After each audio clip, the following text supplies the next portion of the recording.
نحمدہ و نصلی علی رسولہ الکریم اما بعد۔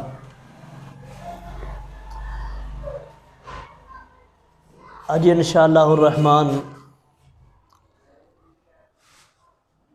اس مختصر گفتگو دے اندر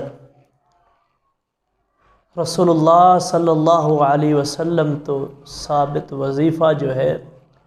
وہ دسیا جائے گا، اور انہاں لوگاں واسطے ایک بہترین وظیفہ ہے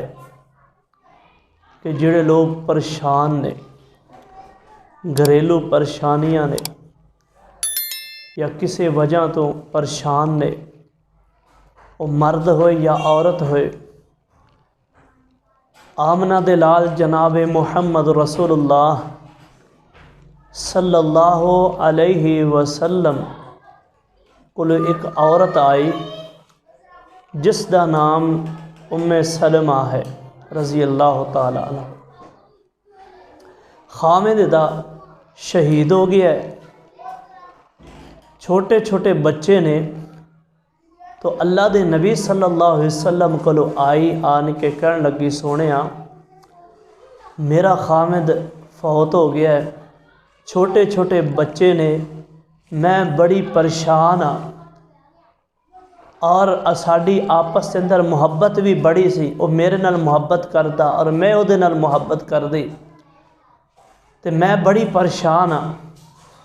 تو اللہ دے محبوب پیغمبر علیہ السلام نے فرمایا کہ آپ وظیفہ کریا کر، دعا پڑھیا کر کہ انا للہ و انا الیہ راجعون، اللہم اجرنی فی مصیبتی وخلف لی خیرا منہا۔ اے دعا، اے وظیفہ اللہ دے نبی صلی اللہ علیہ وسلم نے جدو ام سلمہ نو دسیا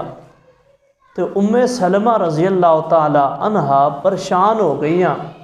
ایک سوچ ذہن دے اندر آئی کہ ام سلمہ ورگا مینوں پورے مدینہ دے اندر نظر نہیں آندا، ساڈی آپس دے اندر محبت بڑی سی، تو اللہ دے نبی صلی اللہ علیہ وسلم نے جو دعا دسی ہے تو اس دعا دے اندر نعم البدل دا ذکر ہے،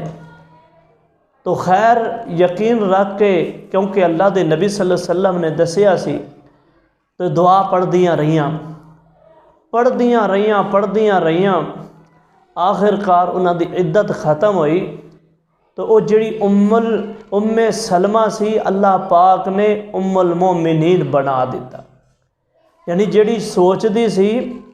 کہ دنیا دے اندر میرے خامد ورگا کوئی نہیں ہے، ابو سلمہ ورگا، تو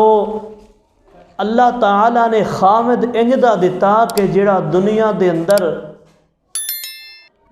اندر کوئی نہیں ہے، کائنات دے اندر کوئی نہیں ہے۔ وہ سوچ رہی سی مدینہ دے اندر کوئی نہیں ابو سلمہ ورگا، تو اللہ پاک نے خامد انج دا دیتا، نعم البدل انج دا دیتا کہ جڑا پوری دنیا دے اندر کائنات دے اندر کوئی نہیں سی، اللہ دے نبی صلی اللہ علیہ وسلم دی بیوی بن گئی۔ یہ دعا پڑھ دی رہی، تو اس واسطے میں اپنیاں ماواں بہناں دے اگے اپیل کراں گا جڑیاں پریشان نے کسے وجہ